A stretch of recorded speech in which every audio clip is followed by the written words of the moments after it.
I'd like to call the July 12th meeting of the City of Post Falls Planning and Zoning Commission to order. Will you please stand with me for the Pledge of Allegiance? I pledge allegiance to the flag of the United States of America and to the republic for which it stands, one nation, under God, indivisible, with liberty and justice for all. Again, welcome everyone this evening. Reminder to silence your cell phone, and if you do wish to speak at all, make sure that you sign up and turn that in up front. We will go ahead and get things started with roll call. Hamby. Here. Ward. Here. Davis. Here. Kimball. Present. Carey. Here. Stevenson. Here. All right, ceremonies, announcements, appointments, and presentations. Do we have anything to discuss? John usually covers it. Bob, you want me to cover it? Ceremonies? It is National Pecan Pie Day, Apparently it is. and so, Congratulations. Did you bring some? no, we did not have You pie. can't find it this time of year. Yeah, It's really hard to find pecan pie. yeah, apparently there's a shortage of pecan shortage. pie. Anyway, happy National Pecan Pie Day, but that moves us to amendments to the agenda. Do we have any amendments this evening? No, we do not. Okay, seeing none, then we'll move on. Any declaration of conflict, ex parte contact, or site visits to declare? No. None? Perfect. Then we will move on to the consent calendar. Consent calendar. A, minutes from the June 29th, 2022 Planning and Zoning Commission meeting. And B, the zoning recommendation for the Douglas Properties Annexation File ANNX-0002-2022. Any questions or comments on the consent calendar? No. Hearing none, I would look for a motion. I move to approve the consent calendar as presented. Second. Motion and second. Any further discussion? Nope. Call for a vote. Stevenson. Yes. Carey. Yes. Kimball. Abstain. Davis. Abstain. Ward. Abstain. Hamby. Yes. There we go. All right, citizen issues. This section of the agenda is reserved for citizens wishing to address the commission on an issue that is not on the agenda. Persons wishing to speak will have 5 minutes. Comments related to pending public hearings, including decisions that may be appealed by city council, are not in order and should be held for that public hearing. Is there anyone here tonight for general citizen issues? Seeing none, then we will go to unfinished old business. There is none, correct? No. Other than the fines that come to commissioners? A quarter? All right. Again, no unfinished or old business, so that will bring us to the public hearings. And so we will, again, if you wish to speak, make sure that you sign up, turn that in up front, and we'll go ahead and open.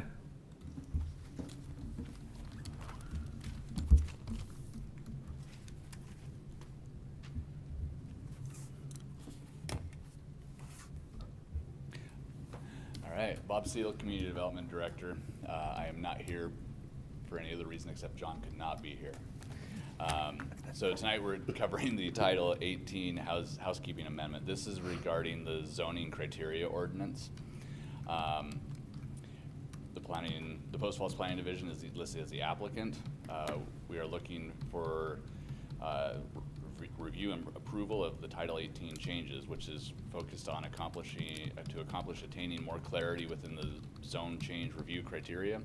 The proposed language is in line with the state's Land Use Planning Act as well, specifically with that. So the current review criteria that you are probably familiar with are those 6 key criteria that we go over at the end of each zoning request. Amendments to the zoning map should be in accordance with the future land use map and with the consistent with the goals and policies found within the comprehensive plan.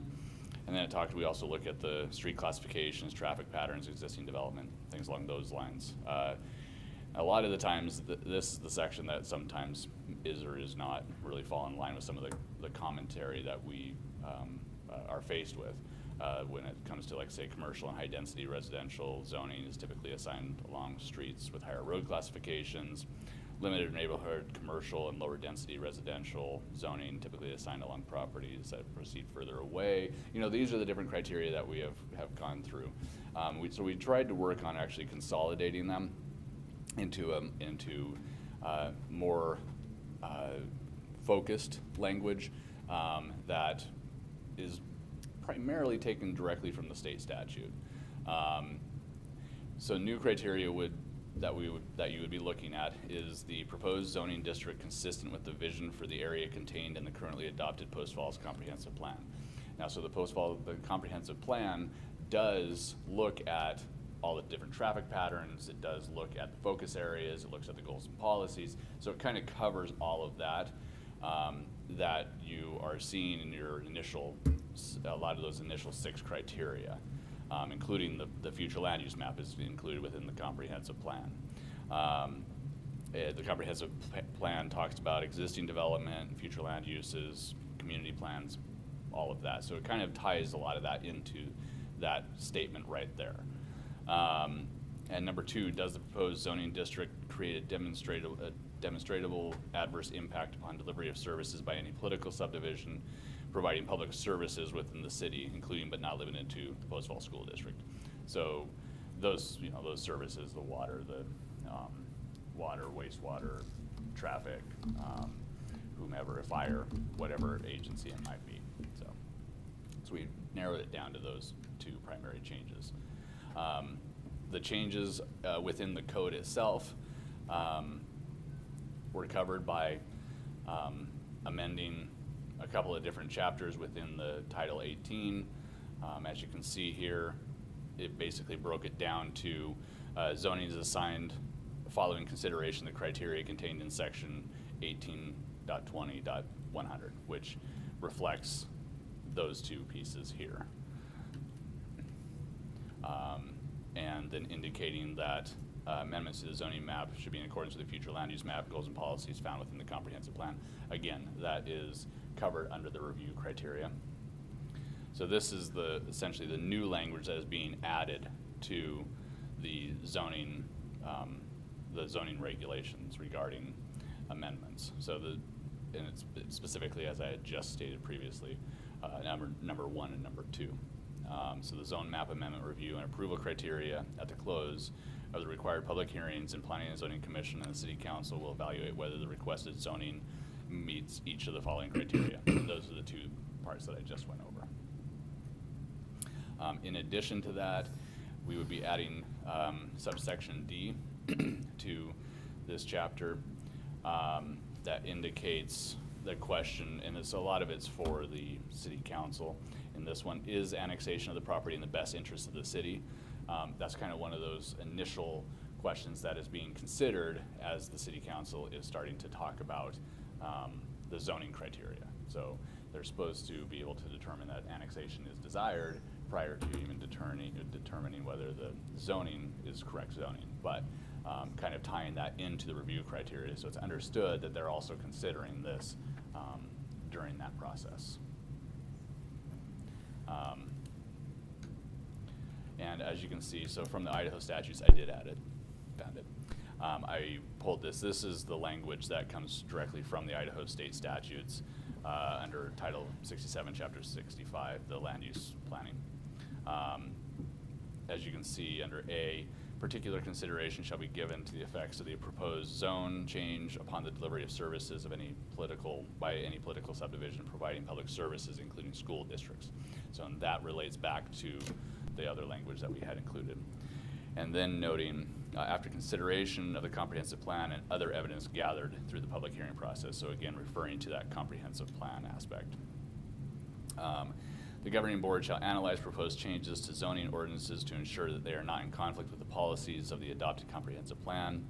If the request is found by the governing board to be in conflict with the adopted plan or result in a demonstrable adverse impacts to delivery of services by any of the political subdivision providing public services, including school districts. So again, we're tying it directly to the state statute that again refers directly to the comprehensive plan. So instead of pulling out some of these criteria within the comprehensive plan, we are understanding that there are a lot of things within that are being considered during any zone change changes that are being considered before you.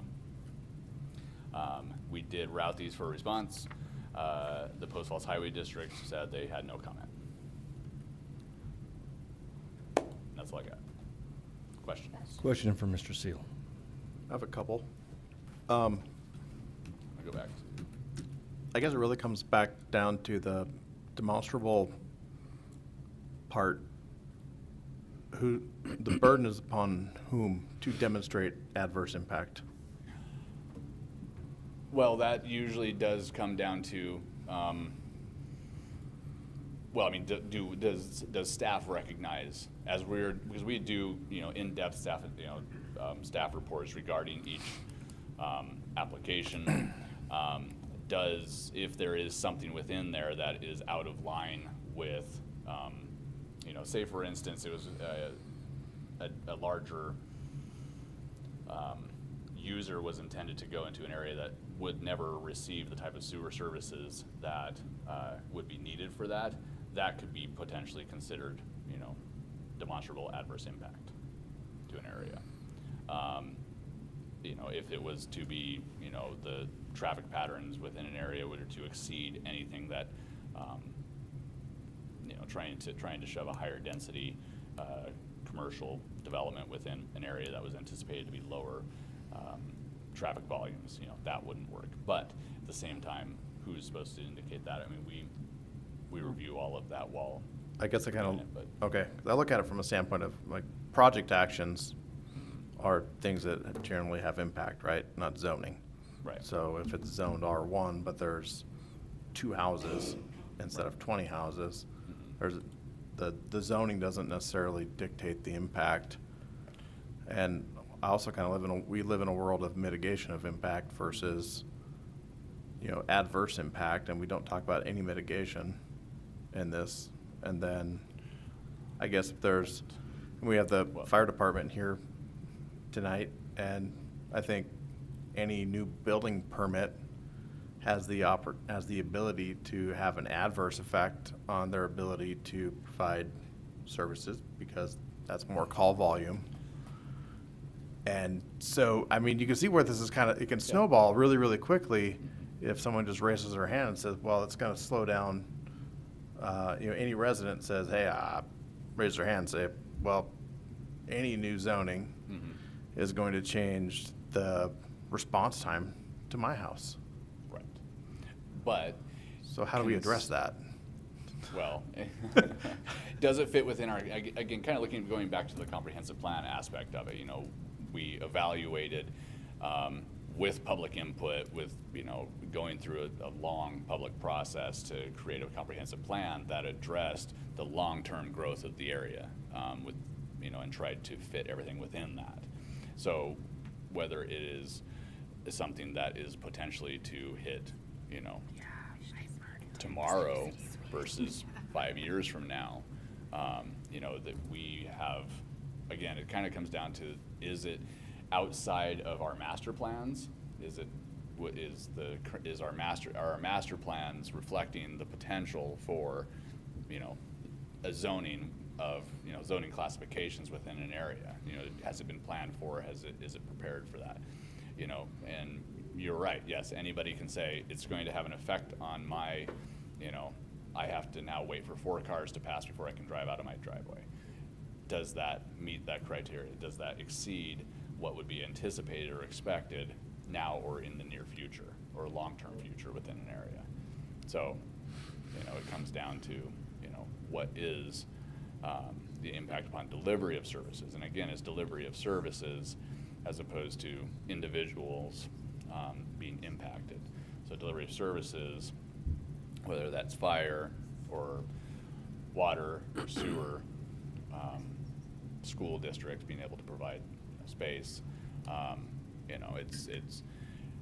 is it planned for? Is it to be mitigated through the process? And a lot of this stuff does get mitigated through the process because we're referring to our master plans for the overall development of those areas. So kind of if a certain zoning does fit within the overall master plan, it is essentially planned for, and so therefore there are mitigation techniques that can be implemented, but again, at a development phase. Right, and I get how that works so the city has got some pretty great master plans, very in-depth, very capital improvement plans, but not every political subdivision necessarily does. So, you know, the school district struggles with planning. They do the best they can, but they struggle. And, you know, highway districts, et cetera, you know, they're all beyond the scope of, you know, I mean, the fire department, I mean, they've struggled in the past, and they finally got their impact fee stuff, which is fantastic. Well, And so, I mean, I guess the question is, I guess I'll go back to it. Who has to demonstrate the impact? Is it the fire department showing up and saying, hey, look, we're raising our hand in the dark here saying this is gonna be a problem? right. Or is it the general public that has the burden, or is it the applicant? Well, there has been, when it comes to demonstrable, you know, impact, you know, we do always ask for input. We look to see, you know, do you have any comments for us regarding this potential change to a zoning, you know, zoning application, or whether it's a development application. And they have that opportunity to provide comment. And they sometimes do. A lot of the times there is no response because it kind of falls in line with what they anticipate in the area. We have had individuals of the public show up and make comments regarding certain applications that did cause us to pause and go back to seek out additional information to verify either the validity of the issue or to verify the impact of that issue. You know, for example, there was a zone change off of Pleasant View that information was brought forward that it used to be a dump. So therefore, okay, well, what's going to happen if that dump site is developed on? Can it be developed on? And they began to look further into it. And typically, while a dump site is easily developed on, you just have to do certain remediation aspects to it. It actually got the applicant to withdraw their application because they had to change their mind as to where they were going with things because they weren't aware of it. But anyways, what I mean by that is that, yes, they can bring forward information that may be applicable that can be then followed up on in order to make, again, the best decision possible. Right, I guess I just kind of, I want to make sure that I understand that we're not going to leave it to lay people to show up and say, you know, claim adverse impact versus Right. those actual political subdivisions having the comment. Right, and we do, and you know, and again, if there's something that is brought into question that is like, you know, maybe this is something that we need to make sure that they have, that they are aware of, and they aren't just sending in a blank comment.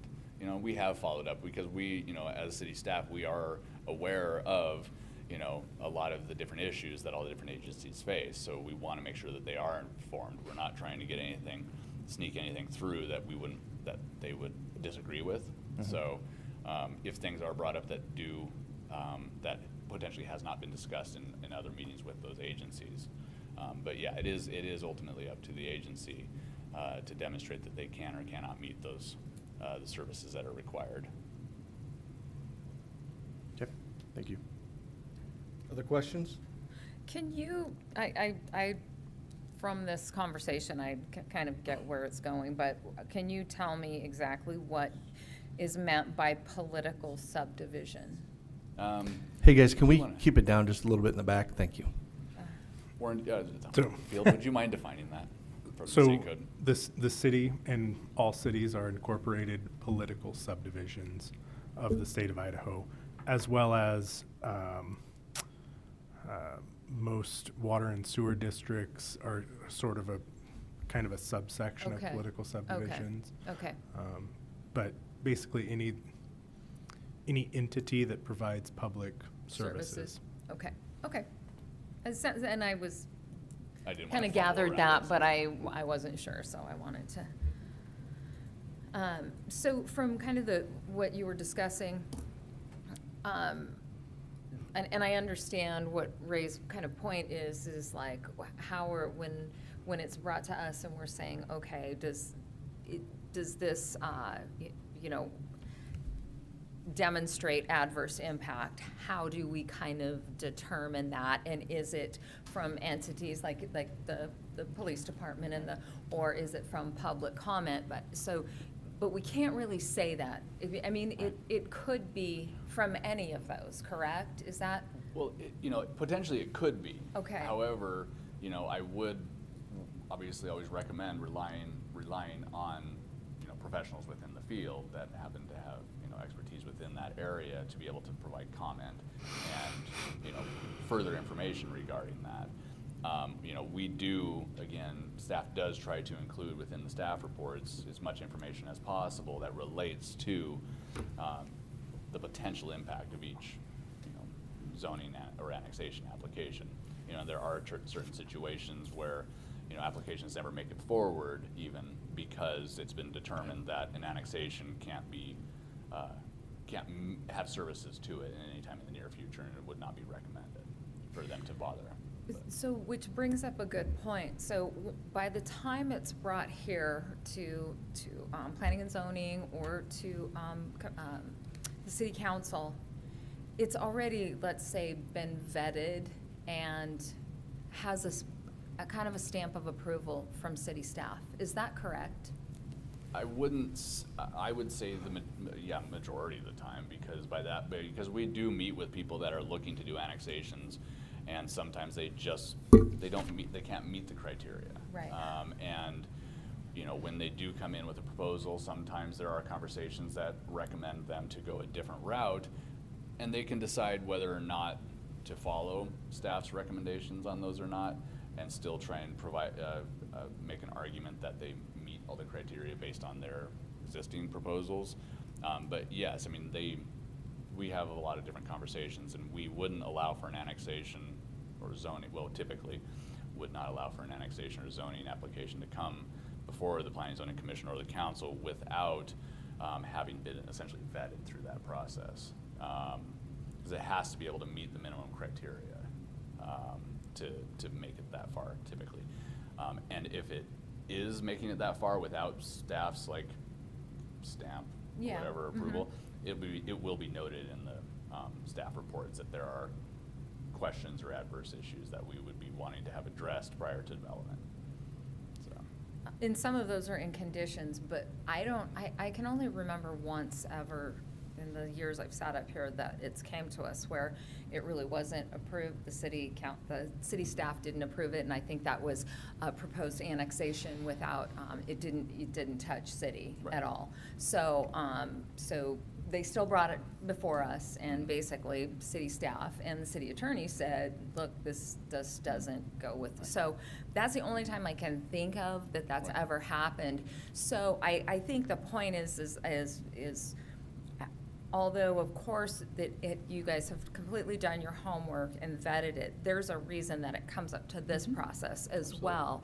And that has to be in part from comment and from testimony, from, we can't just rely on city staff, otherwise there wouldn't be this process. right, no, and Correct? and I mean, no. Well, and you I'm can not go- trying to in any I'm not saying way. that. Yeah, you can go back and look a couple different times that we've had public comment that said, I'm not sure if you're aware of this or not, but there is.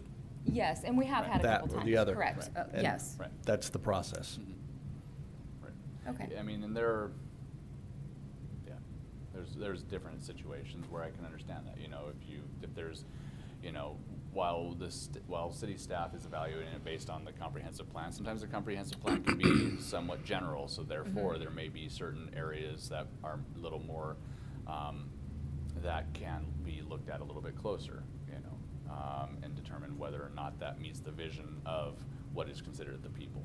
You Right, know, okay. again, looking at the city as a whole, you know, we do look at all of that. And again, these are, you know, yes, professional staff that have been trained and Right. educated in this And I process. think I just want to kind of be sure that it's, that everybody's being heard, and if this is only a matter of, once it's brought to us, well, if there isn't an expert in the field that doesn't get up and say, well, I don't think that's gonna work, then we don't listen to anything else, because obviously, if there is public testimony and there is public comment, we have to take some of that into consideration, otherwise it's really not, it's not the Right. process that it's supposed to be. Right. So, and I'm not arguing it, I just wanna make sure that I feel like it's understood Yeah. that there is. I think that what some of this criteria changes are providing you is a little bit of more flexibility as you are looking at it. Okay. The older criteria, again, a lot of the times you would be reading these criteria and recognize that, well, this one's talking about industrial zoning. Well, this one has nothing to do with industrial zoning, Right, so okay. therefore it's not applicable. So a lot of the times when you were considering your decisions, you were already really considering only, 3 criteria essentially, and talking about the same types of points that you get to by reviewing With these these criteria two, here. okay, yeah.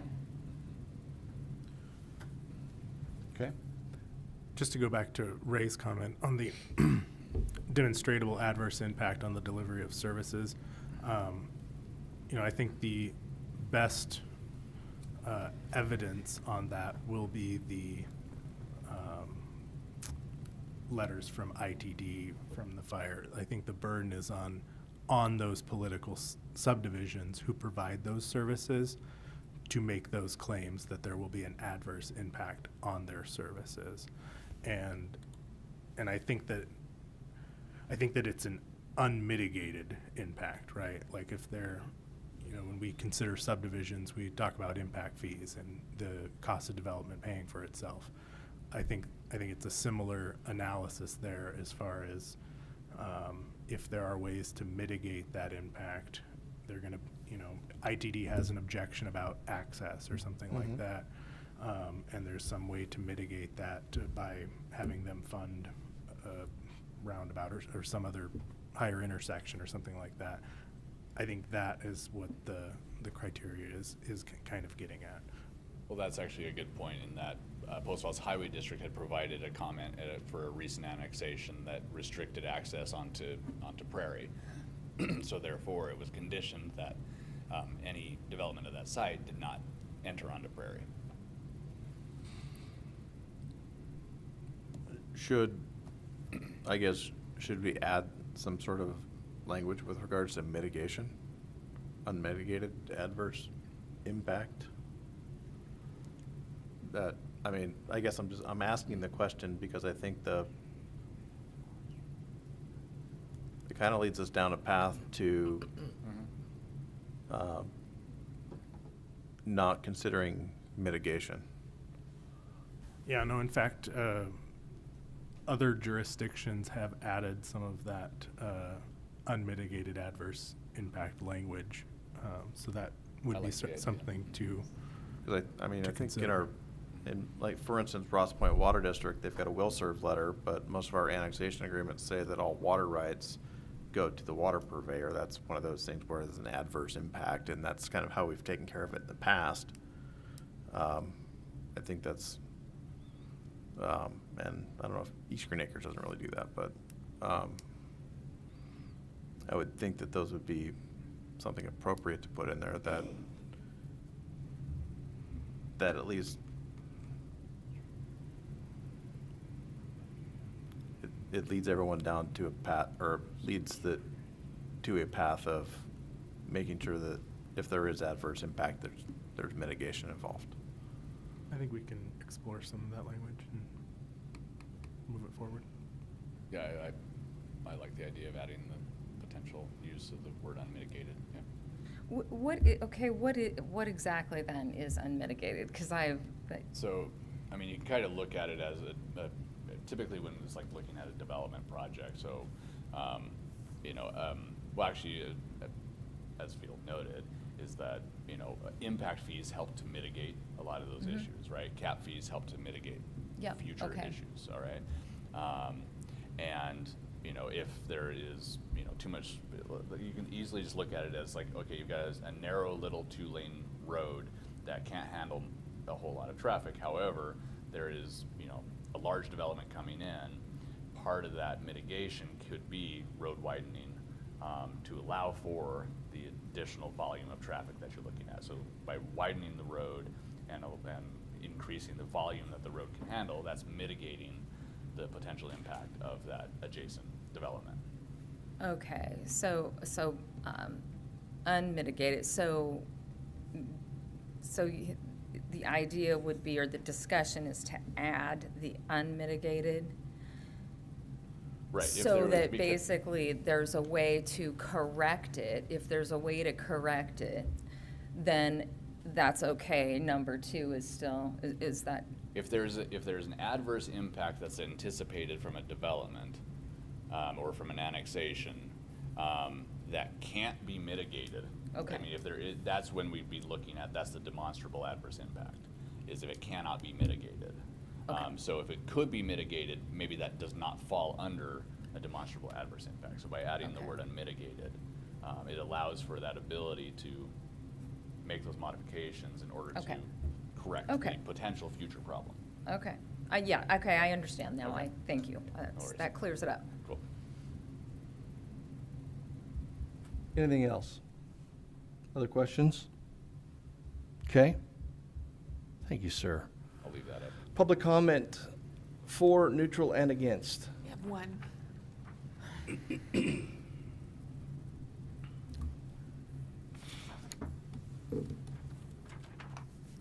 Hi, Commissioner. Oh, sorry, you have to call on me first. Sorry, you go right You're on the only ahead. one. I'm I was going to sorry. say, Samantha, we've been through this. You've been up here a few times before. You know what to do. Take it away. Okay. Hi, Commission. Samantha Stigleader, Knob Creek, Post Falls. So I did actually read this yesterday, and I had some thoughts, but thank you for explaining so much of it, because I had way more thoughts after you were done talking. I think I am neutral. I think that the language is getting a lot vaguer, and I don't like that as much. So I think that it will, I'm just going to go to my notes, that it is going to make citizen comment less impactful with the additional vagueness, the way that it's been talked about just now, whereas I was hoping that it might make citizen comment more impactful with the additional vagueness, but I don't think that that will happen. So demonstrable means, I mean, we talked a lot about what it means, but like actually what does it mean? Do we need to have a slide up here to show like traffic statistics? Do we need to have, like go through a neighborhood and get like 100 people to agree with something, or have, you know, a certain percentage of the people that we ask the question say that it will have an adverse impact? So I think that demonstrable, at least in my line of work, there actually has to be a goal set. You can't, I think it's increasingly vague. I also think that to the point of having the services be the ones that demonstrate the issue, they don't respond. I'm so sorry, but I think fire always says that their issues will be looked at like the time of building permit or something, right? But no one else responds. Like not even the school district that had to have the vote twice for the levy, right? You did not start my timer if you want to, sorry. Oh, okay. And so like having it be their issue, like I feel like why would we do that? They don't respond in the regular process anyway. Why are they going to come up here and take their time after hours to talk about these issues? And then to the point of being mitigated, exactly, mitigated or unmitigated how? So yes, if the road is too small and we make them make it wider when they're building, mitigate it at the time of building. But if we consider impact fees mitigation, that doesn't at the time of putting people in houses or apartments actually solve the problem that we don't have enough services, right? Maybe that impact fee isn't enough to actually hire another firefighter or buy another rig or build another building. So it's like an impact fee isn't like acutely mitigating the issue of the new building. I think that that's like just a little bit narrow. Miss Hampy, or Mrs., I'm sorry, you did talk about the staff recognizing the issue. If it's on the staff, it's already been talked about before it gets to public hearing, right? They generally don't bring things that have issues. So if it's on the staff, I don't like to find the issues. I don't think that that's appropriate either. I think that the comprehensive plan contains the goals and policies, if I'm correct. I would love more language about what meets a goal and policy, because I've heard many citizens, myself included, come up and be like, it doesn't meet these goals, it doesn't meet these policies, but staff says that it does meet some goals and it does meet some policies, so who wins? Like in that, like I would love more clear language about what are our top 5 goals, or what are our most important 5 policies, or something like that. Or do citizens have to have 10 policies for every 3 policies that the staff has? Like, what does that look like? And I think that the vagueness of the language actually makes it a little bit worse. I talked about impact fees. And then I am curious about what other cities in the area are doing. It sounds like that this change is was from a state change, which I think is great that we're trying to keep the laws similar, right? So that we don't get ourselves into pickles. But like, what is Rathdrum or Athol or Hayden or even, well, I guess Spokane Valley wouldn't matter because they're not interstate, so ignore that. But maybe Kellogg, like, what are they doing? If the state laws are changing, are we the only ones that are changing what we're looking at? So anyway, I think that that's most of my things. Like I said, I was hoping that the vagueness would give me a little more oomph when I come up here and say things, but I think that the way that it was being discussed, the increasing vagueness of the language will lessen citizen impact when they come up and talk. So, okay, thanks. Thank you.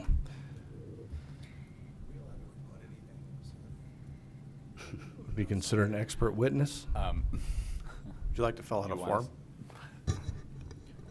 Sure. Chief, will have you come up? I'll keep it very brief. You don't have to set a timer. Commissioners, Chris Wake, Fire Chief, Kootenai County Fire and Rescue.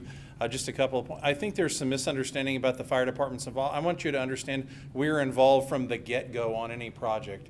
So when we get to the comment phase, I think often because we've already mitigated all of our problems. Our fire marshals, either whether it's the fire marshal, the deputy fire marshal, when somebody brings a new subdivision or a new project forward, we have been involved since step number one. We've already made sure the drive lanes are wide enough, and those things are done with city staff. I mean, oftentimes, and you guys probably never see that, and certainly the citizens never see what the original plan turns into the final plan that you all approve or disapprove or recommend for approval. But we are involved in that process from minute one, and I think that's really important for you all and the public to understand that this isn't something where we write a form letter at the end and say, no worries. It's something that we feel comfortable writing that letter because we've been involved. And so if it didn't meet the fire codes and it didn't meet access codes and we had significant concerns early on, or there weren't enough hydrants to cover an area, or the street wasn't wide enough to get a fire apparatus down and put our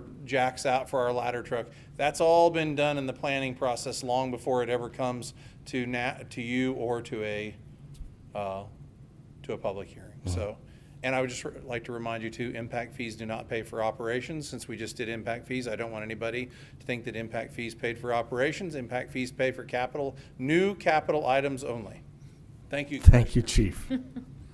But I think that is a good point in the sense of the number of agencies, because if you throw that up there, I think you'd see a vast number of them that have been or are involved from ground zero the very minute. And if they don't respond, it's pretty much our assumption that they don't have any problem, or there's no, everything's okay with their department or their division or whatever. Correct. Yeah. And that is typically kind of how it goes. And I know that,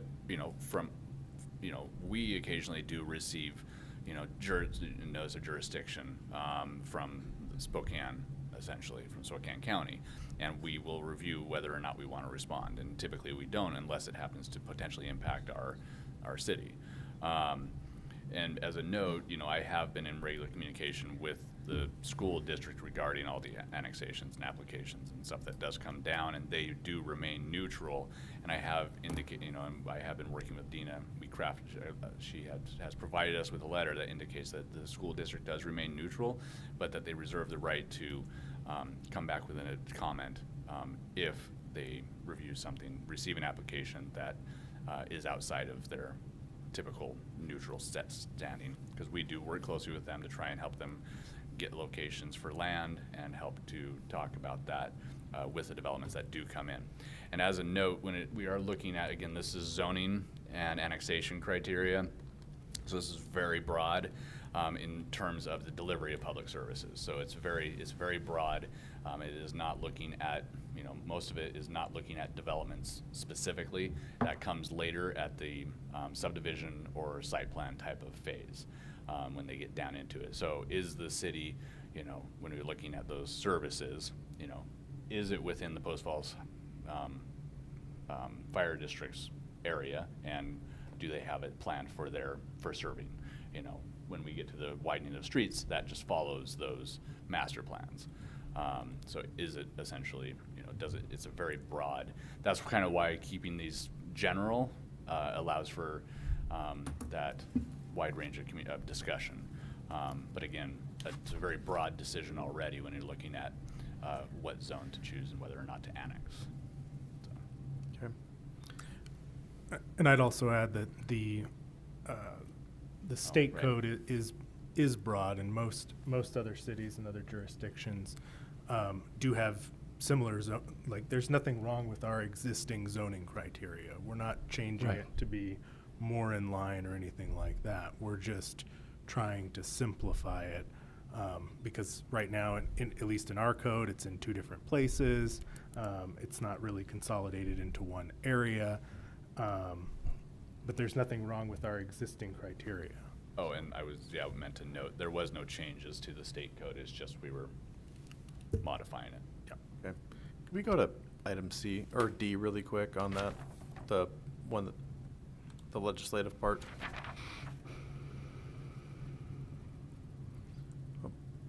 Back, Go. back, one more. There it is. Thank you. Okay.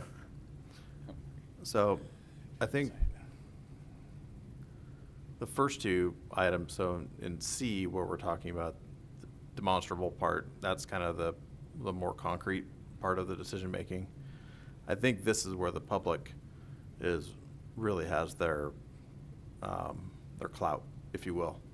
Is it in the best interest of the city? And I think this is where,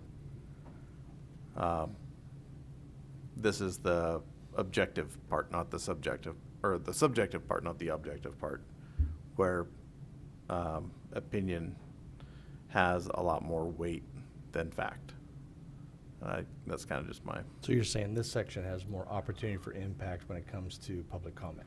Right. I don't think we're necessarily stripping the power away from the public by talking about the impacts. I think this is the part where the public and the public's opinion of whether they want it or not, and whether it's in the best interests of them as citizens of the city, is probably this is where their power lies, I think, is in this part. Other thoughts, comments?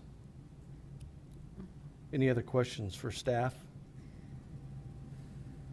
Fire department? Anything else? Okay. Hearing none, then I'll go ahead and close the public hearing.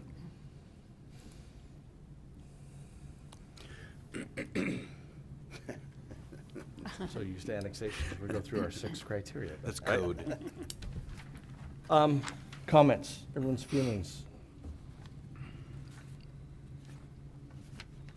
In all honesty, my feelings are a little bit mixed, because I like solid criteria, because I'm trying to be as black and white as possible, and the generality, I get where why we're doing it. It's to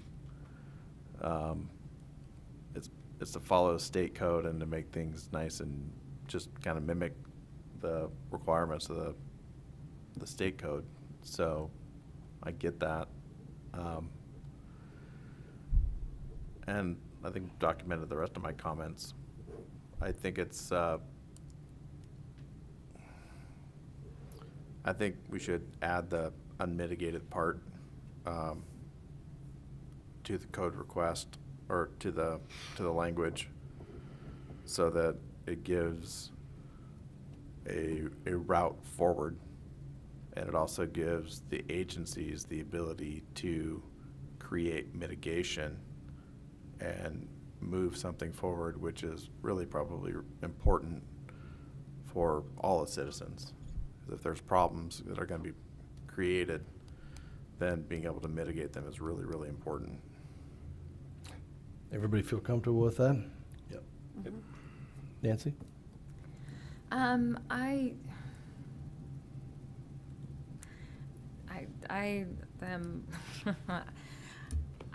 I guess I'm still having a few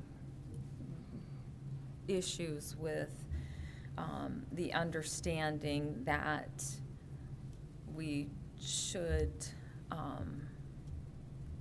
rely primarily on expert input, which i.e. city staff, engineers, and I think that, of course, that has to carry a lot of weight. I feel like we were kind of being told here that we couldn't listen to what anybody had to say except the experts, and I don't really like that. Where are you hearing that? I didn't hear it, but Well, I think the city attorney said something to that effect. What was it that you said? Well, so I don't think anybody is limiting comment or anything Well, like that. no, of and I don't course, think that's not what the code comment, does. but consideration of that comment. What I was saying was to the demonstrable adverse impact upon the delivery of services by any political subdivision, I was saying that the best evidence is probably going to come from that political subdivision. So if there is an issue with the road, I it would thought be you said coming it from needed to ITD. come from It doesn't that. need to. I'm just saying that the best evidence So would probably come. by when I heard, what I heard was obviously not correct. So when I heard that, I felt like you were saying that's where it was coming from, that it was being said that that's where we needed to take our consideration from, was that place. No, And and so, I just was saying that for the adverse impact, if there is going to be an adverse impact to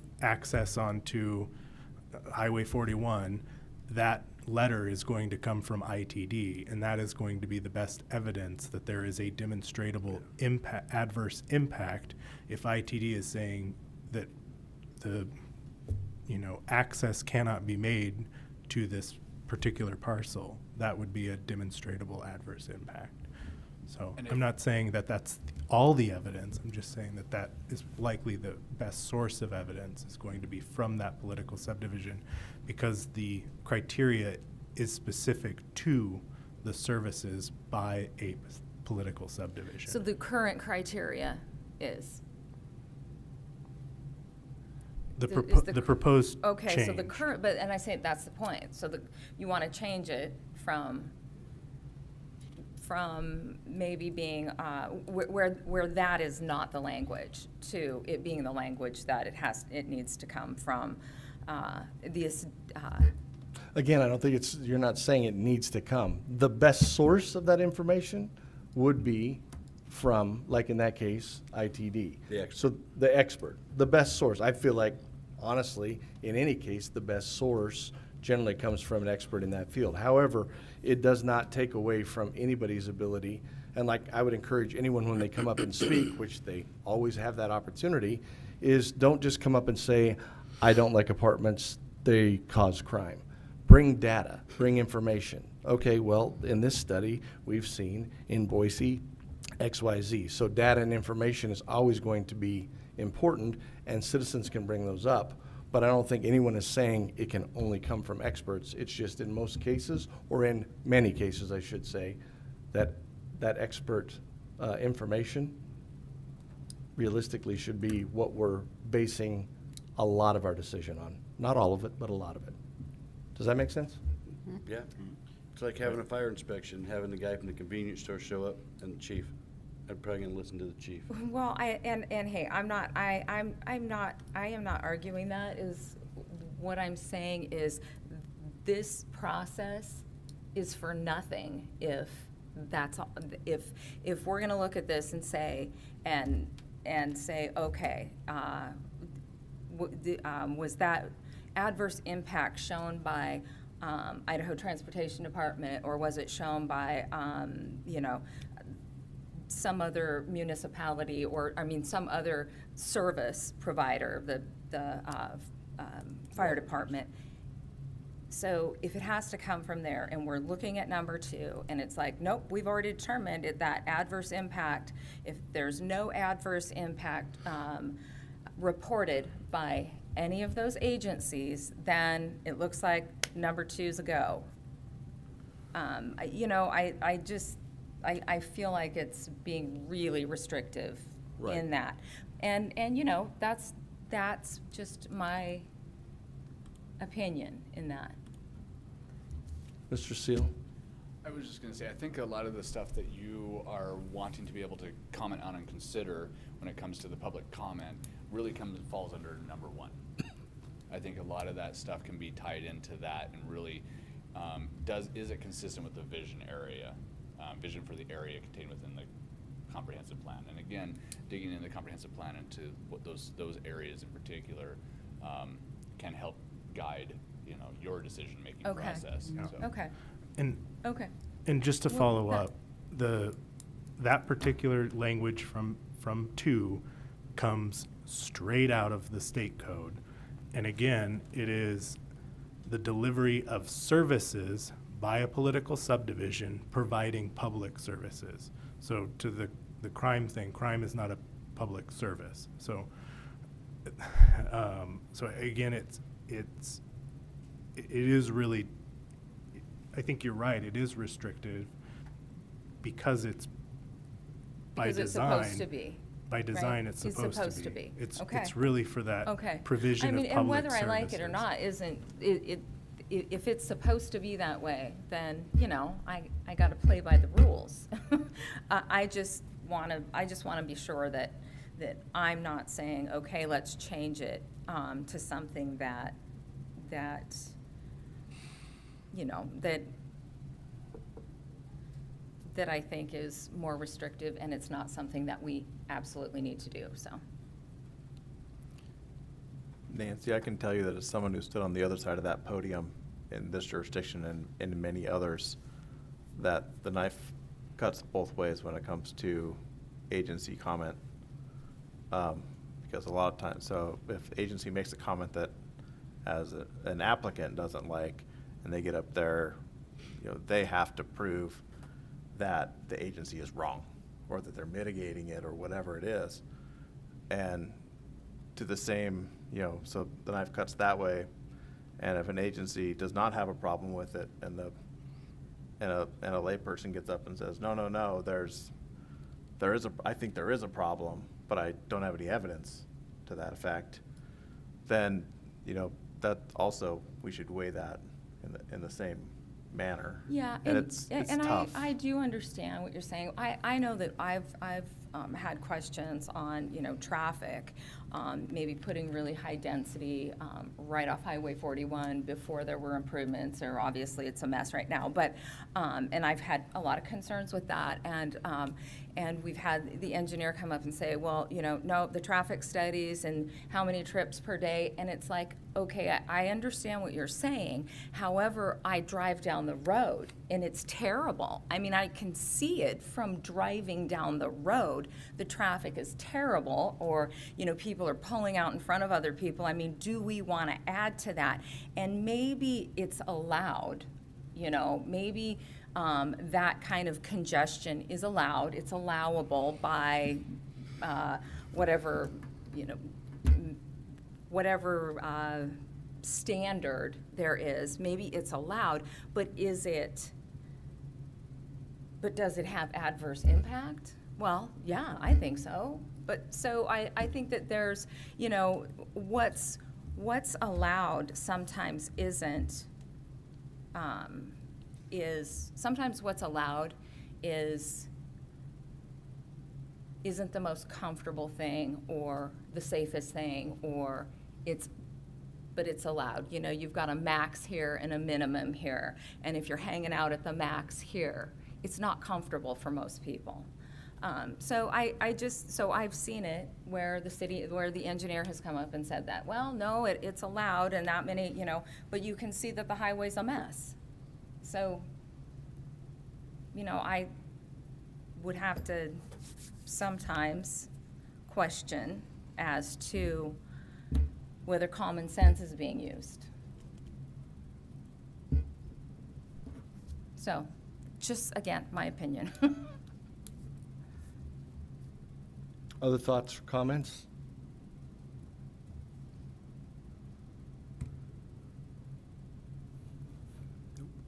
None? Okay. Well, if there's no other questions, no other comments, other thoughts or concerns, then at this point, I think we are probably looking for a motion. I would move to recommend approval of file number TA-22-5 zoning criteria ordinance changes, amending the language to include the word unmitigated in, with respect to the demonstrable adverse impact. So it would be, does the proposed zoning district create an unmitigated demonstrable adverse impact? And the reasoning for that being explained in our deliberations earlier, and that's what I've got. So we've got a motion on the floor. Any second? Second. Got a motion and a second. Any further discussion? Call for a vote. Hampi, No. Ward, Yes. Davis, Yes. Kimball, Yes. Carrie, Yes. Stephenson. Yes. Mr. Seal, administrative or staff reports. Anything additional to cover this evening? None. Commissioner comments? Anything to add? Anything for the good of the order? No. None? Okay. I'd look for a motion to adjourn. I move to adjourn.